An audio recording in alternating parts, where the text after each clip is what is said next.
Sebut saja namaku Tini. Peristiwa ini terjadi kira-kira 25 tahun yang lalu.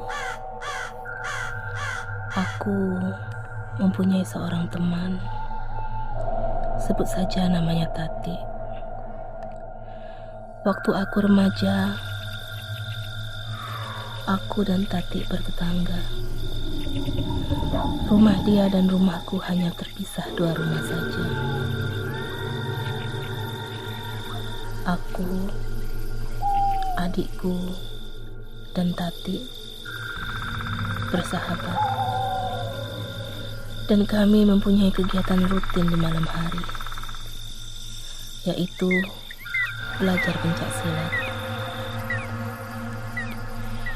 Suatu malam, di saat kami sedang latihan pencak silat, entah dari mana mulainya, tiba-tiba datang kepada kami seorang pria. Sebut saja namanya Fauzi. Karena umur si Fauzi ini lebih tua dari kami, maka kami memanggilnya dengan sebutan Kak Fauzi. Kak Fauzi ini mengakunya kepada kami seorang guru spiritual khusus ilmu tenaga dalam. Lantas Kak Fauzi ini menawari kami untuk belajar ilmu tenaga dalam. Kak Fauzi bilang kalau kami mempunyai ilmu tenaga dalam, maka akan semakin bagus untuk ilmu bela diri yang sudah kami miliki. Intinya, Kak Fauzi ini menawari kami untuk menjadi anak didiknya, supaya bisa menurunkan ilmu tenaga dalamnya pada kami. Awalnya kami tidak tertarik, tapi karena melihat ada salah seorang murid beliau yang mempraktikkan ilmu tenaga dalamnya di hadapan kami, lama-kelamaan kami terbujuk juga.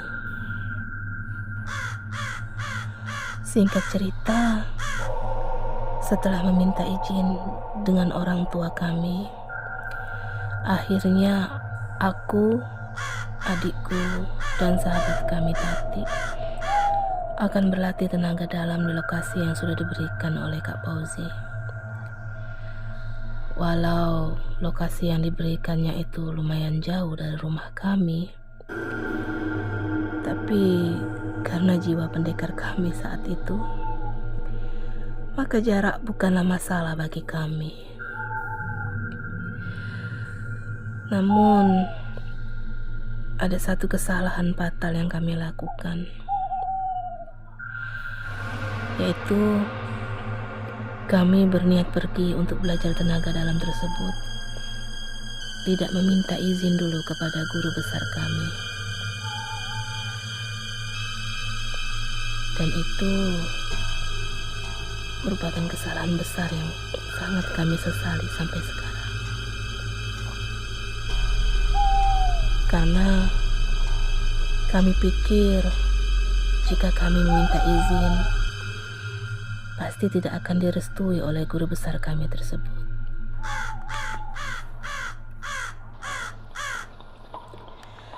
Saat pergi ke sana, kami bertiga ditemani oleh teman seperguruan kami yang lain.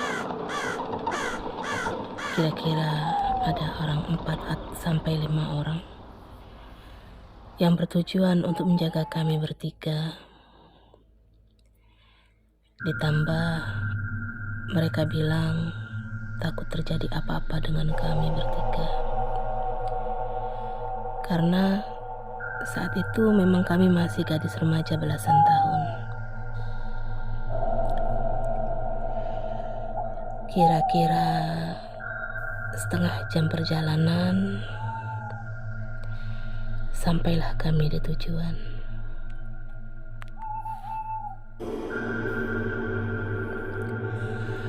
Lokasi yang diberikan oleh Kak Fauzi ternyata adalah sebuah SMP negeri. Saat itu SMP negeri itu tempatnya memang cukup bagus. Lapangannya luas. Di sekelilingnya masih banyak pohon-pohon besar yang rindang. Ditambah lagi ada kolam yang besar yang di atasnya banyak tumbuh pohon-pohon teratai dengan bunganya yang berwarna kemerahan.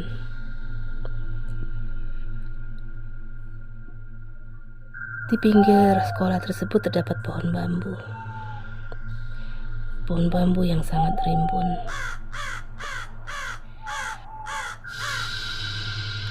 Sesampainya di sana, lantas kami mengganti pakaian kami dengan pakaian pencaksilat. Dan kami disuruh menuju salah satu ruang kelas yang sudah dibuka pintunya untuk kami mengganti pakaian.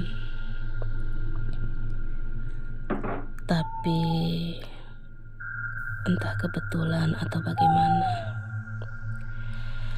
ternyata ruang kelas yang sudah disediakan sangat berdekatan dengan pohon bambu yang aku ceritakan tadi.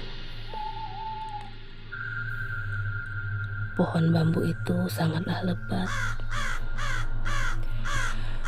menjuntai berayun-ayun tertiup angin.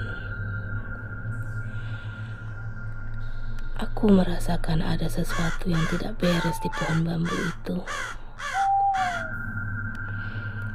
Tapi aku coba tepis untuk menghilangkan rasa takutku.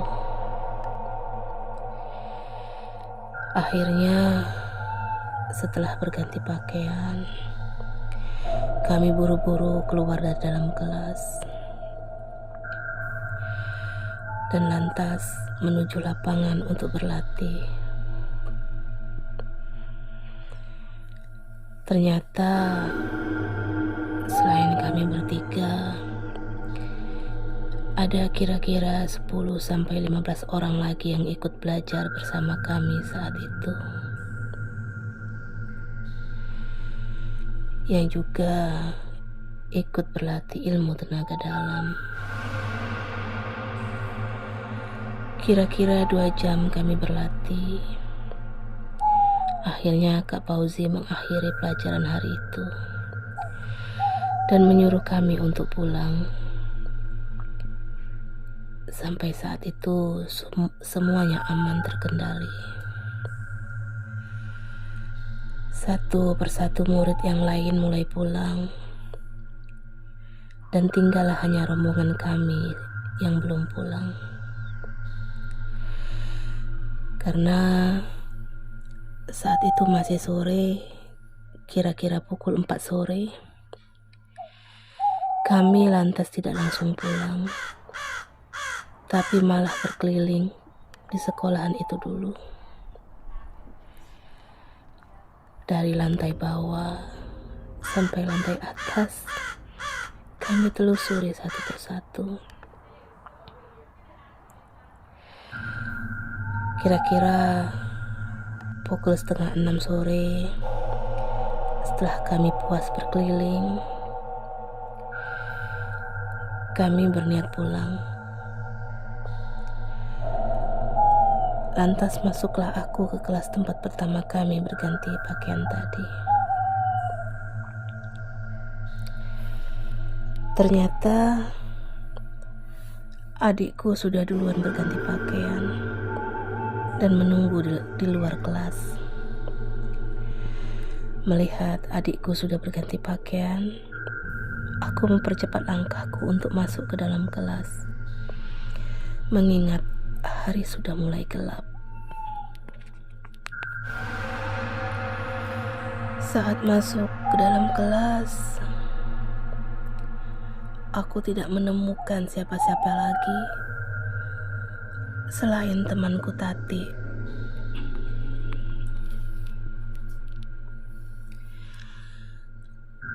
Di sana Dia sedang duduk di bangku tengah dengan kepala tertunduk di atas meja dan kedua tangannya menutupi mukanya. Saat itu aku mengajaknya bicara, tapi temanku Tati hanya diam saja. Aku pikir mungkin dia sedang tidur karena kecapean latihan.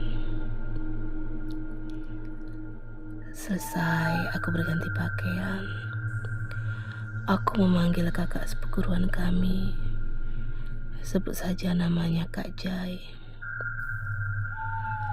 Aku meminta agar kami semua untuk segera pulang karena hari mulai gelap. Dan karena saat itu kebetulan di kampung tersebut listrik sedang padam,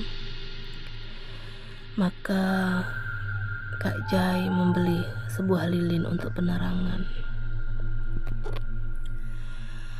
Kak Jai menyalakan lilin di dalam kelas, mengingat si Tati yang belum juga bangun dari tidurnya. Maksud kami ingin membangunkan si Tati, tapi baru saja lilin dinyalakan, tiba-tiba Tati temanku terbangun dan pandangannya sangat aneh. Dia memandang sekeliling kelas dan lantas memandangi kami satu persatu. Tiba-tiba Tati langsung menarik tangan Kak Jai. Kak Jai yang terkejut karena tiba-tiba ditarik tangannya hanya bisa menurut saja.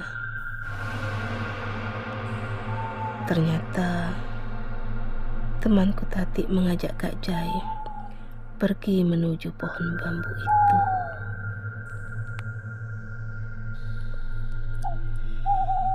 Dari dalam kelas, aku hanya bisa melihat Kak Jai yang mencoba melarang Tati untuk ke sana.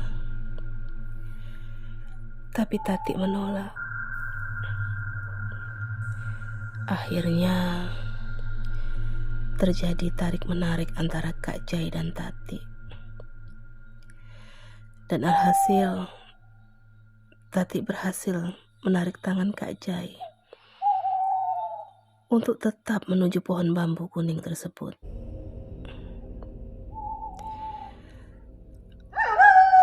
Lalu, tidak lama setelah mereka ke pohon bambu itu, kira-kira hanya 3 atau 4 menitan saja, tiba-tiba si Tati berputar arah, berlari dengan kencangnya, masuk kembali ke dalam kelas, diikuti dengan Kak Jai yang mengejarnya dari belakang. Kami yang menyaksikan dibuat bingung, dan belum sempat terjawab kebingungan kami, tiba-tiba si Tati menjerit-jerit dan akhirnya menangis terseduh-seduh.